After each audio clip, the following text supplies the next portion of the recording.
Now I'd like to talk to you about Whmis. Whmis is a little bit different here at GenMech as it is with other organizations, so I'd like to talk to you about some specific items that you need to keep in mind that are important while working with Whmis here at GenMech. Typically there's three different categories of items that we deal with when it comes to control products. One of those items would be cleaning supplies, the second item being glues and paints, the third item being concrete.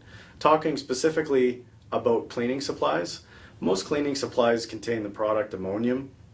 It's important to make sure that you're reviewing the MSDS sheet for that certain product to make sure that you understand the personal protective equipment requirements for that product. Specifically, safety glasses, gloves, and maybe respiratory protection depending on the product. That's why it's important to review the material safety data sheet for that product. The second category being glues and paints. They come with their own set of hazards. We want to make sure again that we're reviewing the MSDS sheet for those products and we're thinking about things like respiratory protection, safety glasses, those different types of items. The third type we talked about was concrete. Concrete is important to remember what we're dealing with concrete. Certain personal protective equipment items that are going to be mandatory when working with concrete. Safety glasses, of course, potentially glasses, goggles.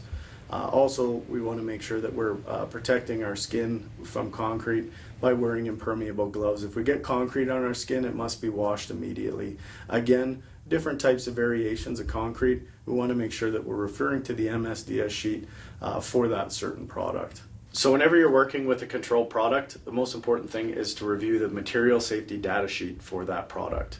Let's have a look at Pinosan as an example. MSDS sheets will have a minimum of 9 sections.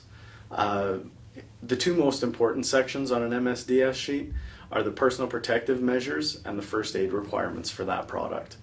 First, let's look at the personal protective equipment requirements. With this product, Pinosan, there's an expectation that you're wearing a minimum safety glasses with side shields to protect your eyes, and also chemical resistant gloves to protect your skin and your hands from potential contamination. When we look at the first aid requirements for this product, the first aid requirements, if you ingest the product, you're required to drink lots of milk, contact your physician. If you get this product on your skin or in your eyes, there's an expectation to flush your eyes for 15 minutes or flush your skin for 15 minutes. So now in our second category, glues and paints. These are organic solvents. Some of the potential hazards associated with these are respiratory system problems, eyes, skin contact. So we want to make sure that we're protecting ourselves against those.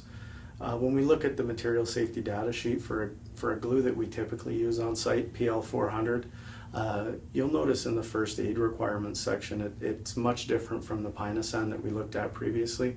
With the Pinosan, it identified drinking milk and eating eggs if it's ingested. You'll notice with PL400 the expectation is that you do not induce vomiting and you seek medical attention immediately. This is why it's so important to make sure that you're reviewing the MSDS sheet for the specific product that you're working with. Our third category, concrete. You think you know concrete? Think again. Concrete's a dangerous product. We need to make sure that we're looking at it seriously. Let's have a look at the MSDS sheet for concrete. Concrete's a known carcinogenic. We need to protect our lungs from concrete when it's in its dry state. When we're working with concrete, we need to make sure that we're using all the proper PPE requirements. That being impermeable gloves, also safety glasses. If we get concrete on our skin, it must be washed immediately. You can cause serious damage to your skin if it's not washed off immediately.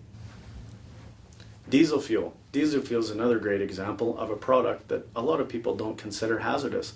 When you look at the MSDS sheet for diesel fuel, you're going to find that diesel is a carcinogenic.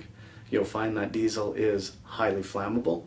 We need to take precautions in order to protect ourselves when we're dealing with diesel fuel, making sure that we're using it in a well-ventilated area, and also that we're eliminating any ignition sources that may be close by when we're using diesel fuel. And remember, when you arrive on site, make sure that you review the products that you're working with and that you're reviewing the MSDS sheet for those products. Those MSDS binders will be found near the product that you're working with or in the office trailer. If you have any questions or concerns regarding control products and material safety data sheets, contact your supervisor or your safety advisor.